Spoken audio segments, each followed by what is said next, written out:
Hi, Daniel. Hi. Daniel, let's start with team news. Will it be the same squad that you're selecting from for Swansea, or are there any additions? Nearly. Sadly, Sam Byram has reported some minor muscle injuries after the last game, so he'll definitely miss this game. I hope he's not out too long. So just a minor problem. We wait for the scan, but he will definitely not be involved tomorrow. Some good news with Daniel James. He's back in team training and also available for the trip. So that's more or less it. Also, Jamie Shackleton back in training. Also, some good news. But he will miss the game out of private reasons.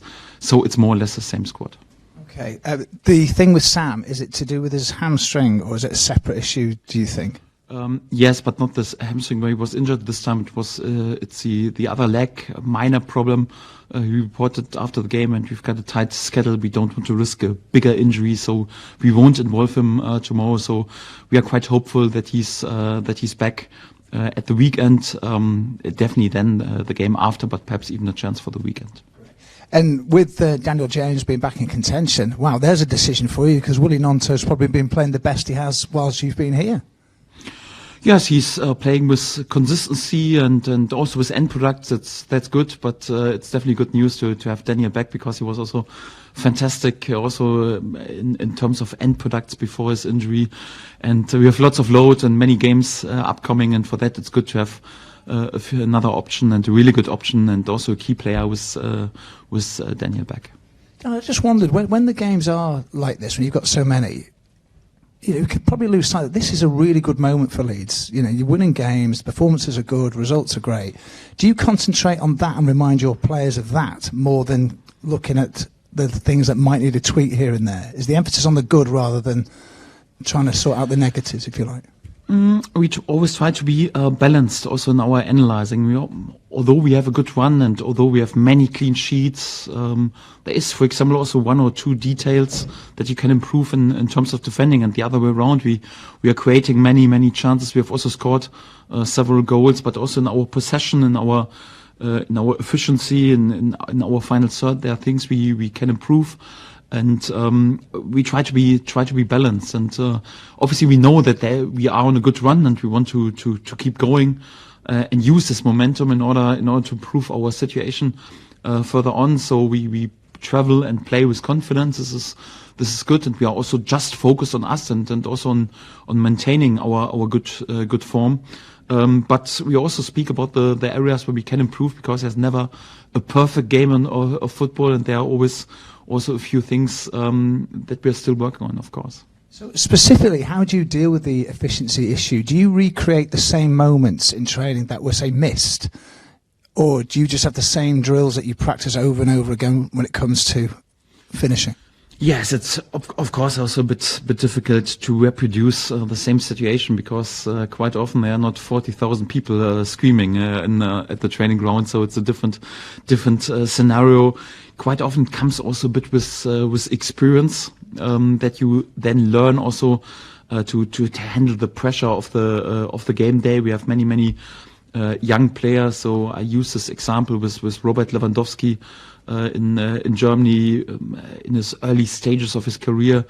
For Borussia Dortmund, he missed so many chances, and everyone spoke about he misses too many. And after that, he was at times probably the best goal scorer in the world. So it comes with experience, but also with hard work on the training pitch. And for that, we try, of course, to mix sometimes. Also to let them be there in finishing situations and shooting positions where they feel comfortable, and also improve their confidence a little bit, but to bring them even more in situations when they have to finish under pressure. And this is more or less a crucial thing, because in the game normally you always have pressure when you're in a finishing situation. It feels a bit like in the recent games we had also several finishing situations when the pressure from the opponent was not that great, and we could have finished even a bit more. But normally you are in a situation where you have to finish under pressure, and we try to reproduce these situations also on the training pitch. So it's not like pass, stop, and then you have an easy finish. It's more or less like quite realistic scenarios But it's not like you train it for 1 week and then the young lads are there and there was a 100% efficiency rate. Yeah, it's a progress and a process, and we have to work on it. And last one for me, Daniel, Swansea. When you did analyse all the results at the weekend, you had a look. How surprised were you that they went and won at Hull? Not surprised because obviously their form in terms of results in the games before was not great.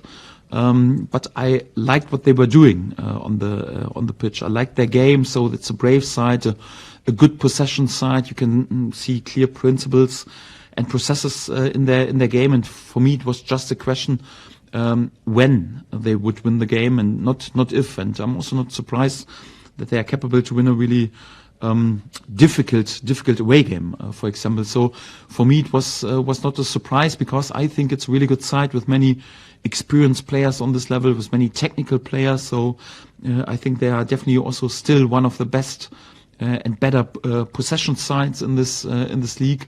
And it's a big task and a big ask, especially after a win for them.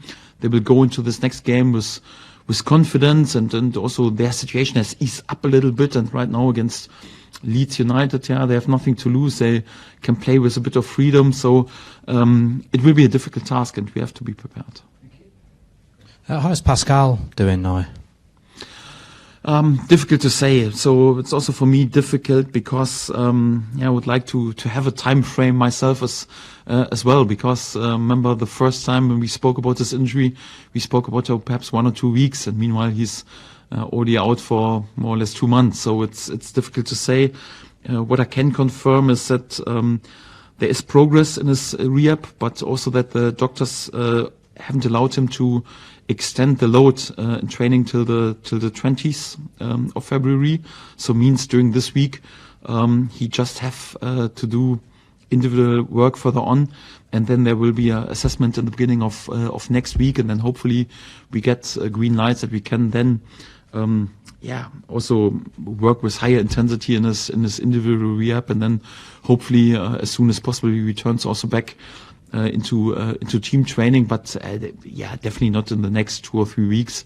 And so I think it will be a late call if he really can return before the next international break, if I'm honest, because just due to the fact that he's meanwhile out for so long. So yes, there is progress. There's also some hope because there are some good signs. So the last scans were all right, but at the moment our doctors are quite careful to give him green light to extend the loads in training. What do you make of Luke Williams and what he's done in the game so far? Yes, it's always a bit difficult to judge and speak about a manager in charge of the next rival.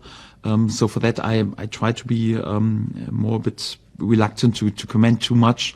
Anyhow, but what I can say, so I always like when I watch a team and I can see the handwriting of a manager, and this is what I 100% see also at Swansea. So I was too far away also to judge about his work, what he's done before, and it's also perhaps not that important. So the most important topic is more or less his effect on the here and now, and I like what he's doing. So I like how they play, how they set up their team, so how their principles are, and I'm quite respectful. So I think he's doing a really good job, and I'm 100% sure you will also see this in the results, and also in the that their position on the table will improve a lot, because for me they are one of the best and at least one of the better possession sides in this league, and especially our work against the ball, our pressing, our compactness has to be spot on in this game. Your Norwich titles had long winning streaks like this one. I think 8 games and 9 games you won in a row at Norwich.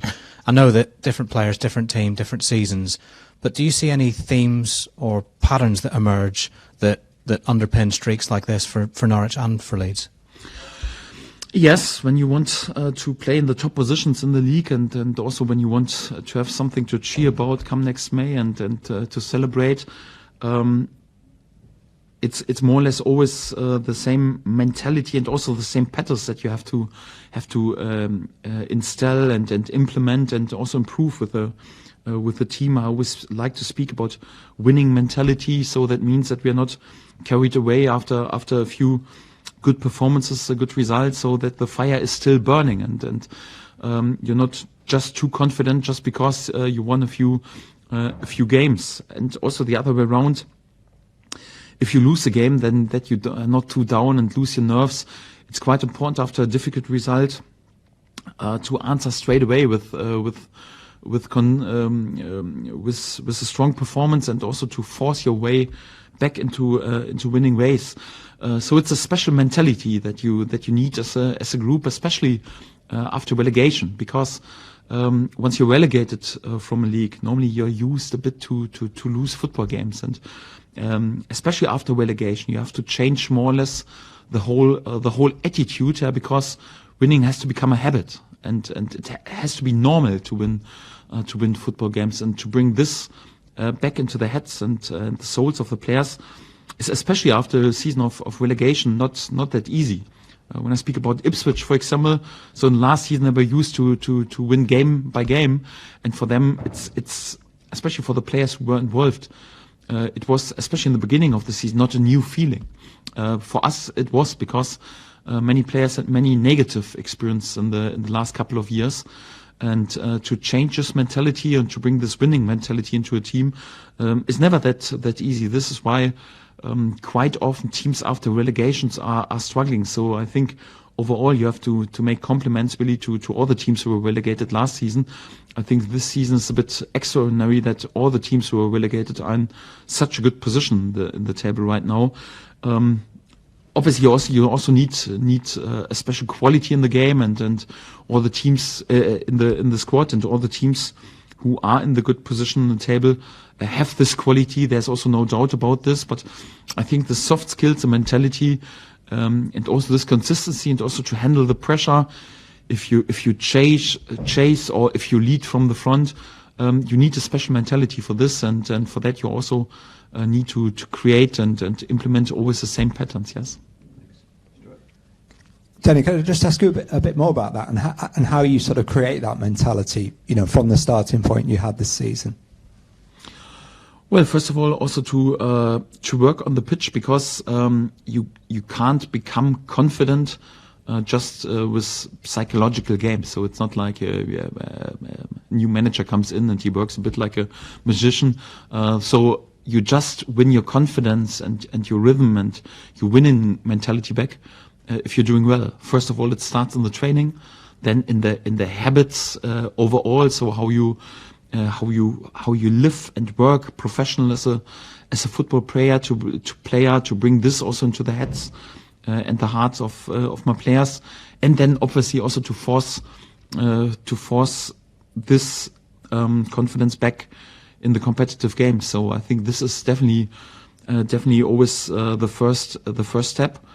We speak also a lot about the soft skills that are necessary, and you also have to lead by example and to be a role model, and also hopefully to send the message also of confidence and belief and what is necessary to do, but also to stay cool when the going gets tough, and to show also some leadership in these moments, because when you're just jumping around hectic, then as a manager, it's also difficult for the players to believe in the manager. So it also helps to have the experience, what is necessary to bring it over the line, and also that the players know that you've done it also in different scenarios before. That also helps. But we also speak a lot about the soft skills and about this mentality, and you have to act like this. So you can't just speak about after a great win, for example, that you want also even a bit more, and don't let your demands drop, and speak about some room for improvement. You also have to live it. So you have to work with them on the training pitch. You also have to ask them for even more being focused and whatever. So I think there are a few things. It's not like just one skill that you need to have to bring this into the team. I think there are many different scenarios that you have to work on. And you mentioned earlier when you talked about Dan James's end product, which it feels much better this season. How much of that is down to the sort of work you were talking about with Adam, and how much of that is just experience on his part, do you think? Experience is important, but the most important topic is the work on the training pitch, the work during the games, and also to bring this greediness and this hunger to score goals and to assist into the head and to the heart of the player. Obviously, sometimes you have a natural born goal scorer and you have the skill or you don't have it. So out of a player who is not capable to score at all, you will struggle to make a golden boot winner. That's definitely for sure. So there's always also sometimes that you're blessed with a natural born gift, and you just can improve this slightly. But we got the feeling throughout his career he could bring even a bit more consistency in this terms to it, and for that we worked on a few bits and pieces and gave some hints and also spoke about what he has to improve in other aspects of his game in order to be then also with more confidence and more clinicalness in front of the goal. But all the credit goes to Daniel, because we can work with him, we can speak about a few things. It's him who has to go through the door. It's him who has to work on it and believes in it and to believe in it. And this is what he's doing, and for that he gets all the credit. And he's not an obvious leader from outside in that he doesn't shout a great deal. You know, his position doesn't mean he thunders into tackles. But what does he bring to the group in a sort of leadership type of role? Daniel. Yeah. Meanwhile, he's also in our group an experienced player. Also with his appearances for the national team. So it's quite natural. The older you get and the more experience you get, the more important is also your word in the dressing room. And obviously, but it's not like the leadership just in the dressing room. It's also like to lead by example in the games. And when I think about how many times he was capable, for example, to initiate our pressing or to recover the ball with sprinting back and win the ball with a tackle, this is also a leadership. And I would say this leadership is even more important than to be there with great speeches in the dressing room. So the most important leadership is even what you do on the pitch, and especially once a player who is known for his offensive qualities is then capable to sacrifice himself with a sprint back to recover the ball, to win the ball back with a great tackle, or to initiate the pressing. This has then also big effect on the whole team, or sometimes even on the whole stadium, and everyone is cheering up. So I think he's not there each and every day with speeches in the dressing room, but he leads by example in the training and also in the games. And this is also what we ask him for, because he's meanwhile also in an age where he has to show this and has to sense also his importance for the team, and for that lots of credit also for Daniel. There were some really good numbers over the weekend about the combination between Ruta and Somerville. I think particularly the number of times that goals for Somerville have been assisted by Jorginho. Why is that working so well, do you think? And what sort of levels of understanding do you see between them in training and on the pitch? Yeah, first of all, my basic feeling is that good players always play good together and play well together. So I think, especially once you are offensive players who see and judge a game more or less with the same eyes, and both are pretty creative players and pretty brave players, and also doing in a positive way some crazy things on the pitch, and they do the unexpected. It's more like they have sometimes also the same vision about situations, and obviously also the same technique and precision in their game to find each other also in difficult moments. Sadly not in each and every moment, otherwise we would even go for the Ballon d'Or, so there's still room for improvement. But so they are really, really good players, and also like it always helps when you have also a good understanding of the pitch, and they are also around and in good interaction off the pitch is also always helps. But overall, I think we have a good relationship between the players and a really good spirit, and I think this spirit also helps, especially for the offensive players when they play together, and they have both also the the soft skill that they are happy for the teammate to score or for the teammate to shine and to be in the spotlight. So sometimes with Georgie, I got the feeling so he likes it even more when the teammate is in the spotlight than by himself. So he can be even a bit more selfish in order to add a few more goals. But I also like this mentality. So this is quite crucial. So we have this more or less this sore side before yourself, and this is what they both are living.